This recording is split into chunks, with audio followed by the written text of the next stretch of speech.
Buongiorno a tutti, sono Luciano Monosilio e questo è il mio nuovo ristorante, Luciano Cucina Italiana, in Campo dei Fiori. Oggi andremo a presentare una pizza contemporanea con il mio collaboratore e capo pizzaiolo Elio Santosuosso. Buongiorno, sono Elio Santosuosso, oggi vi presento questa pizza contemporanea che vuole essere una rivisitazione della Nerano, esclusa da tutti i latticini, per cui fior di latte, provola e bufala. Vi presento il mio impasto, che è composto da un 85% di farina 00 e un 15% di farina integrale vera. Su 1 kg di farina andremo a mettere 700 g di acqua, 30 g di sale, 10 g di olio d'oliva e 0,7 g di lievito di birra. Faremo 7,5 kg di farina, di cui, come dicevo, 85% 00, per cui 6,2 kg di 00 bianca e 1,3 kg di integrale.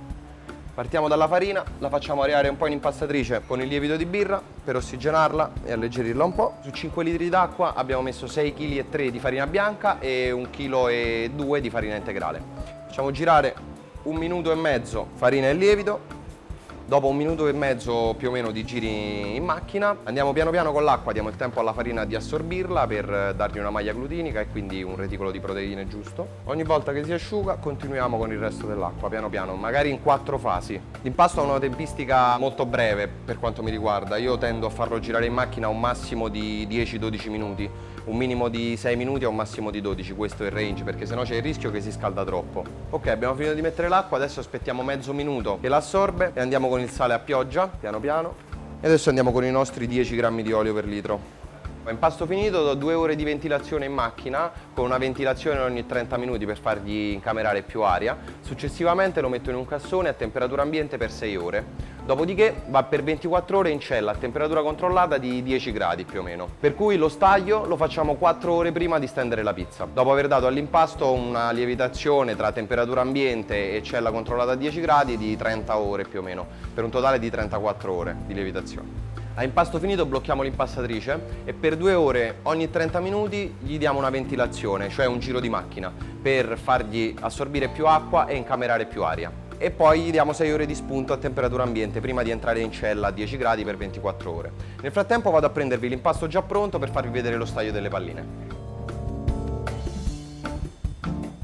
Partiamo con lo staglio, svuotiamo l'impasto dal cassone completamente, gli diamo una trentina di minuti prima di lavorarlo a temperatura ambiente, così non parte troppo freddo, riprende un po' la temperatura. L'impasto chiaramente non va mai strappato, tirato, o va tagliato o va strozzato, per cui lo togliamo con delicatezza dal cassone e procediamo con lo staglio. Come vi dicevo, nella fase di staglio non bisogna mai tirare la pasta, o strozzarla oppure tagliarla con la spatola, perché nel momento in cui la vai a tirare strappi tutte le proteine, la maglia glutinica che si è formata nella fase di lievitazione. Io mi preparo le forme di pallina, le appoggio nella cassetta e successivamente le vado a rigirare. La pallina pesa 270 grammi e lievita un massimo di 5 ore più o meno in forma, dopo aver fatto 30 ore di lievitazione in massa. Quindi matura in massa 30 ore e lievita in pallina 4-5 ore al massimo. Queste saranno pronte tra 4 ore. Io personalmente uso 0 farina nella fase di staglio, al massimo un filo d'acqua per non far attaccare la pasta, niente di più. Comunque in tutte le fasi di lavorazione dell'impasto, meno si utilizza la farina e meglio è. Adesso procediamo con le forme dopo aver stagliato l'impasto.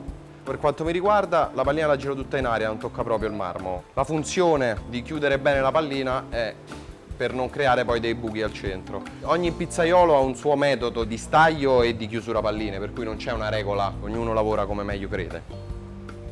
Io, come dicevo, la chiudo tutta in aria senza usare farina di nessun tipo, né sotto la cassetta né sulla pasta. Certo, richiede un po' di manualità in più, per cui se voi volete provare a farlo a casa magari utilizzate un po' di farina in piccole percentuali o un po' d'olio d'oliva. Adesso, a pallina conclusa, quindi chiusa, aspettiamo 4 ore che lievita e prepariamo la pizza. Procediamo con la fase di stesura e di cottura, che poi ci porta a concludere il prodotto. Noi facciamo una pizza con un cornicione abbastanza alto e spinto, ben alleggerito dalle fasi lievitative. Cerchiamo di poggiarla sulla farina senza usarne troppa, entriamo con una mano sola proprio per dargli la forma.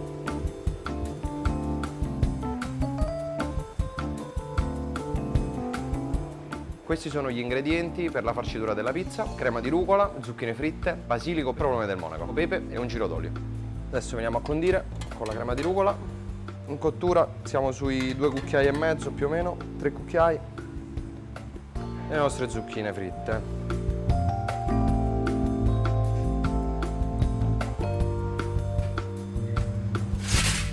La pizza è in forno, per cui in 1 minuto e 20 più o meno dovrebbe essere cotta. La temperatura del forno è sui 470 gradi.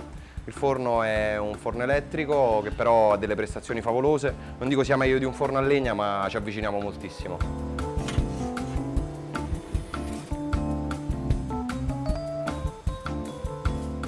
La nostra pizza è pronta. Adesso finiamo di condirla con 2 foglie di basilico spezzettate, provolone del Monaco, abbondante perché è un po' piccante, dà una marcia in più alla pizza. Io vado a concludere con del basilico a listarelle solo per una questione visiva, non c'è nulla che cambia il gusto. Eccoci qui, basilico a listarelle e un giro d'olio sul cornicione. La nostra pizza è pronta, vi aspettiamo in piazza del Teatro di Pompeo per gustare la nostra costiera.